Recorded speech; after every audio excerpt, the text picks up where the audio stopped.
This episode brought to you by Peter Wood's Museum of the Impossible.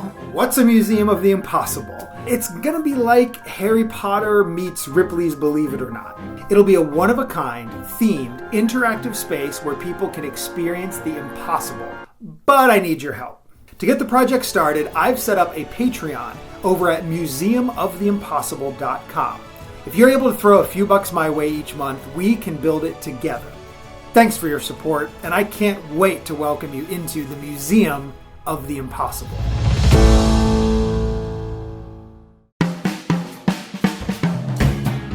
Welcome to the podcast of the impossible.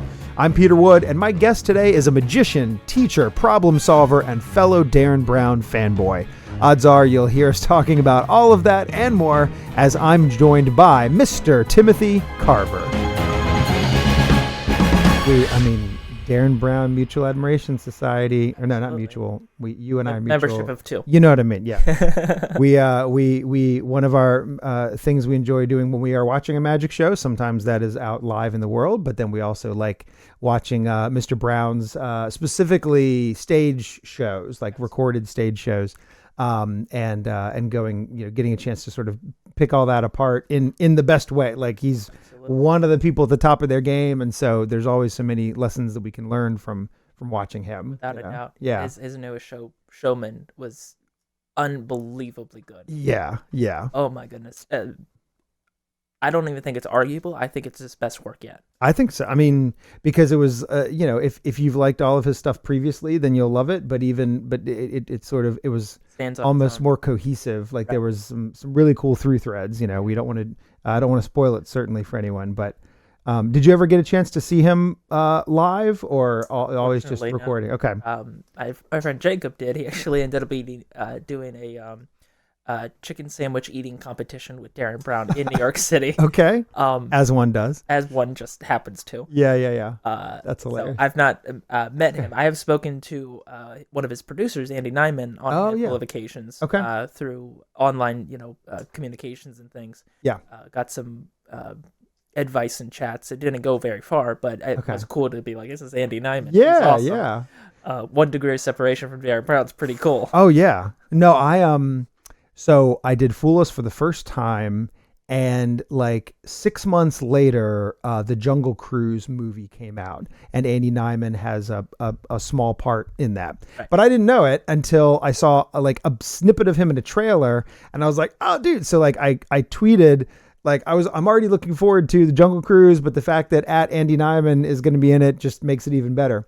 And he sent me a private message and said, cheers, Peter.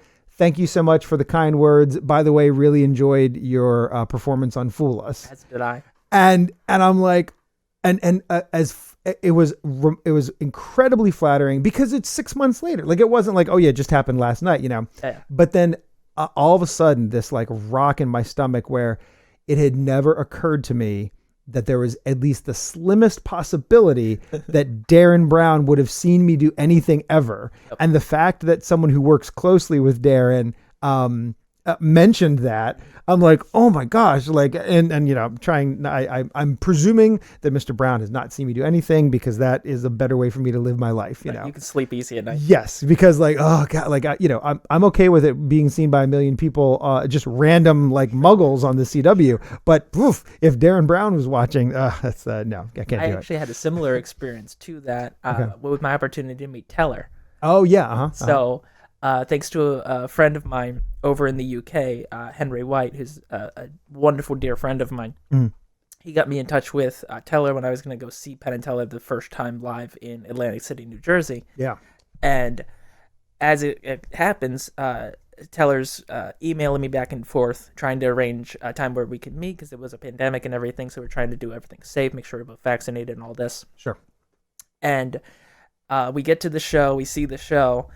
And I guess while Teller was backstage, he sends me an email and says, I hope you don't mind if I ask a few questions about sleight of hand. I'd be curious to see what you're doing. I did watch a few of your things on YouTube. Oh my gosh. Oh, and no. I was already so nervous. Oh no. And I show my dad the text because I brought him to the magic show to see Penn and Teller. Oh gosh. He's the one who introduced me to Penn and Teller initially. Awesome. Sure. And my dad's like, he doesn't get it, and I'm like, no, Dad, you're the guy who filmed this stuff when I was 10. Yeah. Awful magic tricks, and that's what Teller just watched. Oh, wow. Yeah. Yeah. And so, like, that's Teller's first impression of me. I really hope he doesn't Sure. think that that's the standard. Yeah. He knows, you've clearly, you must have improved since you were 10, but yeah. Right. But boy, That's funny. Scared the living bejesus out of me. Nope. Yeah. You got to put that in a little box Right. that you can take it out and enjoy it when you're having a bad day. But otherwise that should not live anywhere near the surface because it'll just, won't be able to get you through the door, with that ego. One of the things that I wanted to talk about a little bit was, sort of magician's fashion is the best way. I know that you have clothing and fashion and shoes are something that you think about, as a non-magician in your life. And then clearly you've also thought about bringing it into your performances. So where did that interest come from first? And then sort of what's your guiding post for being able to costume yourself in a magic show? Sure. Well, initially it was the fact that I wanted to be perceived as older than I am and more authority because I started magic when I was very young, at 10 years old. Yeah. And as most magicians are wont to do, they'll start practicing in a tuxedo of all things, sure. kind of thing, trying to be the magician. Right. I didn't go to that extent, but like I said previously, my first magic meeting, I was wearing a suit. Okay. I sweated through the entire thing because I was so nervous. Sure. But I was the only person in the suit. Everybody else was wearing shorts and a t-shirt and sneakers. Yeah, sure. Because they dressed comfortably, whereas I dressed for impression. Right. What do people think well of me? Yeah, and they thought that you were just a very sweaty teenager. Not a good idea. Yeah. So initially, it was just trying to be perceived as some sort of authority, take it seriously, right? Sure, that's fair.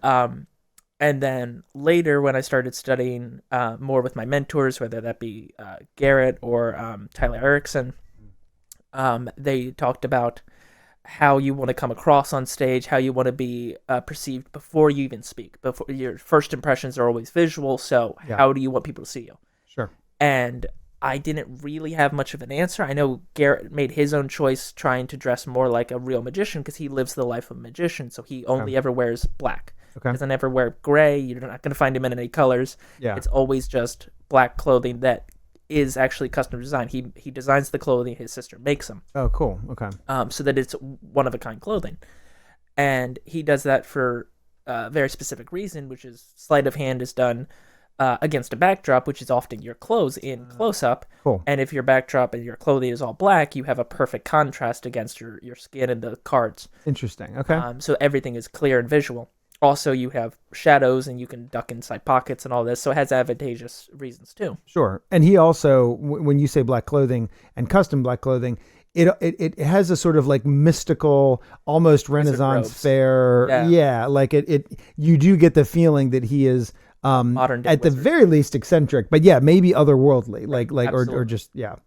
He definitely has a swish to him when he walks. It's almost like he's gliding on the ground. Yeah, totally. It's really quite remarkable to see. But other magicians who had influenced this were actually Penn and Teller. Okay. Because Penn and Teller wear exclusively gray suits, usually 3-piece suits. And they're custom clothing now because they do a lot of work inside those pockets, inside the clothing for magic purposes. But they always wanted to be perceived as just your everyday average gentleman who was wearing suits. They took advice from Robert Houdin, who dressed like the common person of his time. Sure. And then people didn't know that, so they all dressed in coats and tails like Robert Houdin, and that's where you get this sort of image of a French, not matriarch, that's the wrong word. Patriarch? No, not the right word. Well, I guess, I mean, what I was... That's the whole joke about like pulling a rabbit out of a top hat. Right. People were wearing opera hats. Right. And so the reason that you were pulling a rabbit out of a top hat is because you borrowed that top hat from a person, and or there would be a trick where you would like borrow a handkerchief from a person.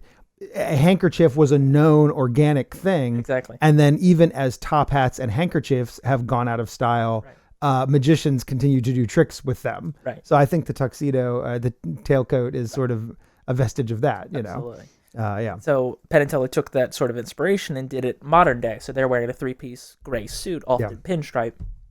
And so I wanted to find a kind of a combination of that. So I went with a double-breasted English cut suit. Okay. And that's almost exclusively what I'll perform in now. Okay.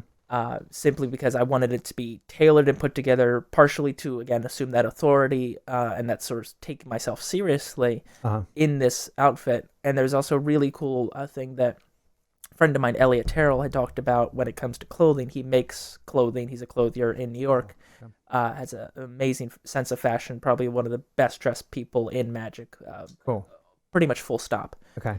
And he talked about magic as clothing in magic is a suit of armor. If you're going to wear this exact outfit every time you perform, you're essentially gearing up for a show and not wearing that suit out casually, but instead setting that as a costume for it allows you to get into the mindset. It's a ritual you can put together to get yourself in the right headset for a show, for a performance. That's cool. And I took that rather seriously and designed a suit for that exact reason. Okay. And try and take those sorts of influences. So it's a very tailored suit so that I can be taken a little bit more seriously, but it also has pockets and Penn and Teller kind of inspiration for that exact reason. Right. And I think even if people don't, it clearly is not something off the rack from Joseph A. Bank. And the fact that you've given that level of care and attention to what they can see hopefully conveys that has continued on into other elements that may not be as obvious to them. Right. Yeah. Everything is consistent from the way I handle a deck of cards to the way my shoes are tied. Which I did actually study the different ways, because there are like certain ways you tie a shoe for like military people as opposed to casual runners. Right. Totally different ways to tie shoes or lace them. Sure. And so I picked a British way of doing that. Specifically to stay consistent with the cut of the suit, just like all these little details, which I love obsessing over because I'm the only person who notices. Yeah. But I hope one day it'll be that one guy who notices the way my shoes are tied. And I'm like, oh, thank you so much for seeing me. Right. Yeah, totally. It'd be so cool. But I like the idea of being the kind of magician who thinks of every single detail. Because when I was a kid learning this stuff, I assumed every single magician I ever met knew everything about their show, everything about their trick, everything about their act, backwards, forwards, and inside out, because that's what I thought all magicians had to do to be magic, to do magic. I found out I was wrong. Right, yeah. And it's strange because one of the motivations for dressing the way that I do is because I didn't like the way most magicians were dressing the way I saw, right? Especially in magic meetings or in some cases performances. Yeah. And this goes from their costumes to their props, right? You're known for making beautiful props across the board that are consistent with your character. Sure. That always look like they be owned by the magician of the impossible. And right. Just the amazing props and boxes and wooden, Sure. My swag. Yeah. Thank you. Exactly. Thank you. And so that's always so consistent. And I've always admired that so much because that was one of the things that I was like, I really like being able to do that. I can't get away with that because I don't know how to do anything you're doing. Right. But the magicians who would, have a sequined vest and a card tie and shoes that don't fit or God forbid that they're wearing sneakers with dress pants. Oh my goodness, that was awful. And my biggest pet peeve, suspenders with a belt. Yes. One of them is redundant. Sure. And it's their backup plan, know. But yeah, exactly. If one fails, the other's not helping you. Right. It's just ridiculous. And That's funny. Always drove me nuts. Yeah. But it including their props, right? Like your props are always clean, polished, and look consistent. Right. Whereas I've seen other, people's magic shows where their props are the deck of cards they bring out is clearly 6 months old and dirty. Yeah. And that was always I work exclusively with a brand new clean deck of cards that looks crisp on all edges because that's how I dress. Like everything is pressed and printed and tailored. Yep. So if I brought out a crappy deck of cards, yeah, that's just a complete red flag. That's like something doesn't match here. Sure. Yep. And so it's either that, or if somebody had props that clearly just aged or rusted, or that sort of thing. I'm like, that just doesn't look good. And again, Right. they're not going to put in the money to fix that or adjust it, or they don't know or don't care. Yeah. Drives me up the wall. Yeah. No, I think those. I mean, the details matter, and I mean, on the one hand, it is difficult. Like what we both love and hate about magic is that you are sort of your own director, producer, writer, costumer, set designer, lighting designer, audio, and you can obviously have friends and colleagues who can help you along the way with that. But at the end of the day, it sort of all falls on you. You're not one member of a theatrical production. You're a one person theatrical production. But I do, Johnny Thompson famously saying the magicians just stop thinking too soon.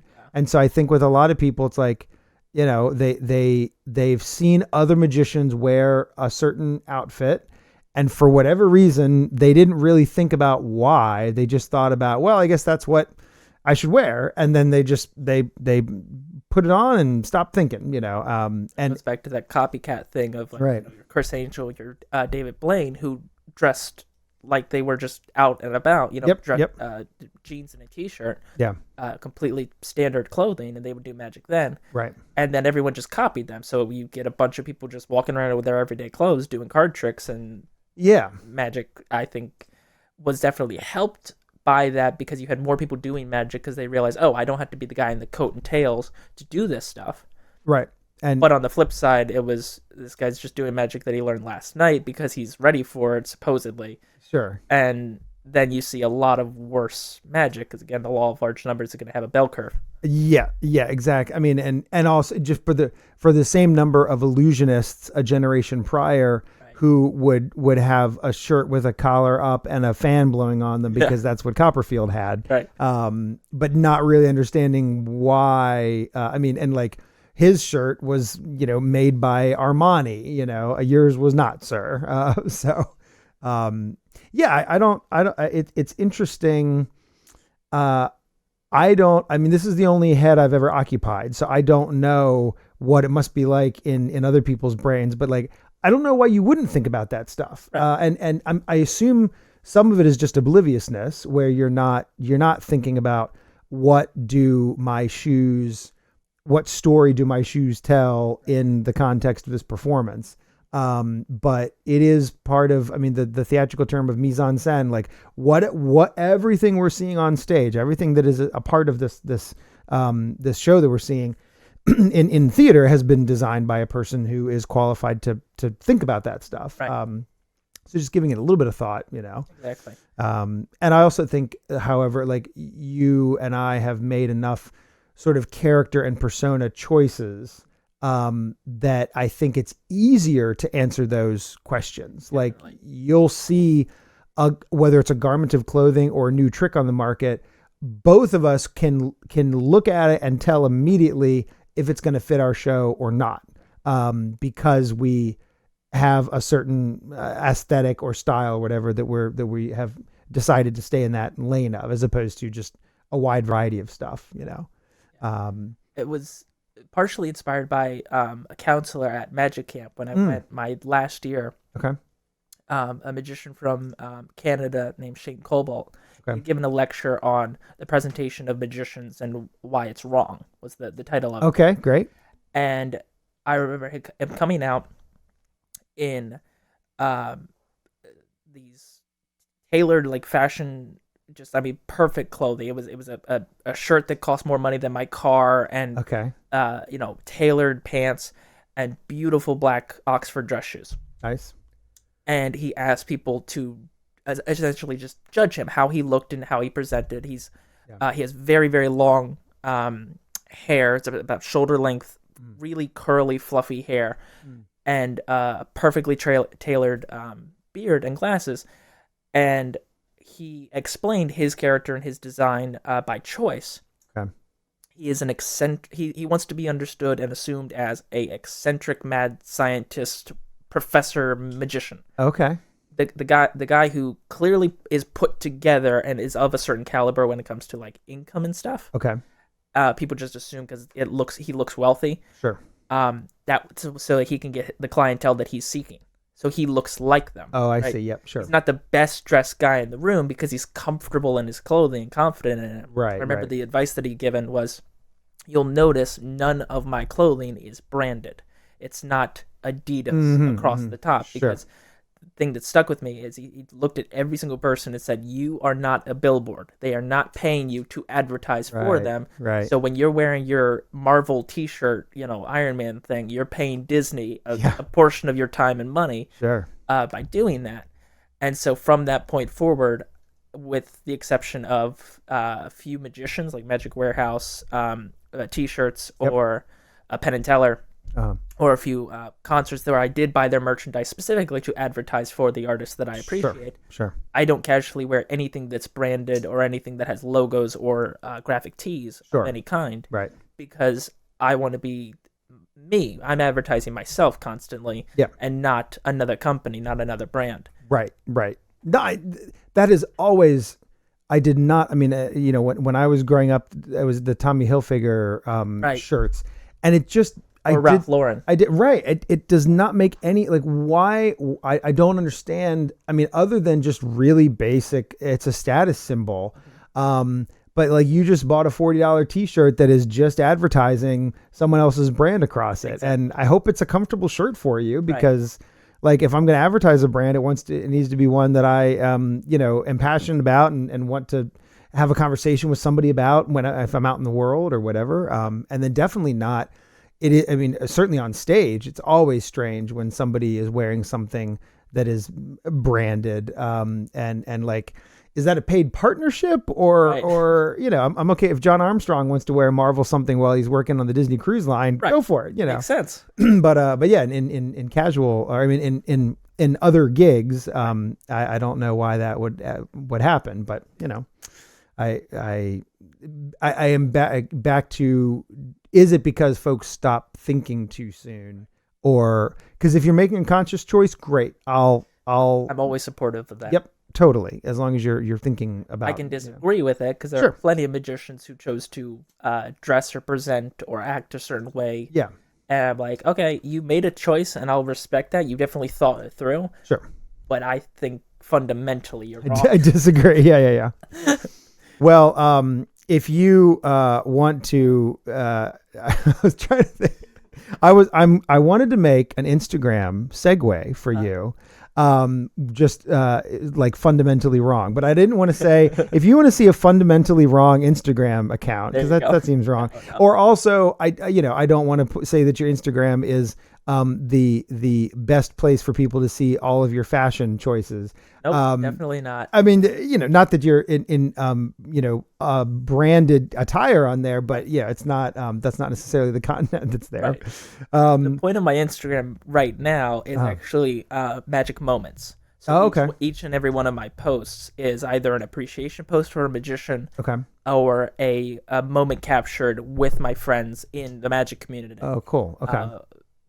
Without exception. Yeah. Nice. And so those 5, maybe 6 posts on there are curated because I put together a project where I wanted to meet in person as many of my magic heroes as possible, and personally thank them for their influence in my magic, and how I got to where I am now. And so I have posts on every single one of them up to this day. So from Garrett Thomas to Jay Sankey to Penn and Teller, which is the big 3 that I got to meet. Yeah. Again, David Blaine will be on there one day, and Darren Brown, and all these people I hope to meet and get a picture with and thank them for their time. Sure. Their influence on me. But that's the point of the Instagram as it stands right now. Gotcha. Once the website's up and more advertising is required, I'm sure I'll either make it another Instagram or post more content that's advertising things like the DC Festival of Magic. That's right. Yes. September. Yeah. Thank you. Yeah. So coming up this Labor Day weekend, the DC Festival of Magic, you're going to be one of the close-up performers, right? Yeah. The close-up bar magician. Oh, that's right. Okay. Yep. So I'll be doing, awesome. Very cool. The full event is the 1st through the 3rd. Okay. And I'm doing close-up after every single one of the shows in the VIP bar. Right. Excellent. Yeah, so I'm sure, I mean, you, our friend listening can either Google DC Magic Festival, or again, if they take a look at your Instagram, I'm always reposting that. You'll have That's coming up in September 1st to the 3rd. Yeah. And it's an event put on by Brian Curry, who has a fantastic show. He's a good friend of mine, and he was kind enough to hire me for this. Yeah. And I jumped at the chance to work with him, so I'm so excited for this game. Oh, it's gonna be awesome. I can't wait. I'm looking forward to. It's gonna be a really good weekend of Magic, and I'm hoping to, I am trying to keep my calendar as clear as I can because I selfishly want to go and see all of these awesome performers. Of course. So fingers crossed that we'll be able to do that. But yeah, so Timothy Loves Magic. That is the Instagram handle, and then from there, that'll be the portal to all the other things. Timothy Carver. Thank you for hanging out here. Thank you for having me. It was a lovely chat, and that is going to do it though for this episode of the podcast of the Impossible. But for behind the scenes access to my Museum of the Impossible project, as well as info about my public shows and private events, social media, and more, you can head on over to peterwood.com.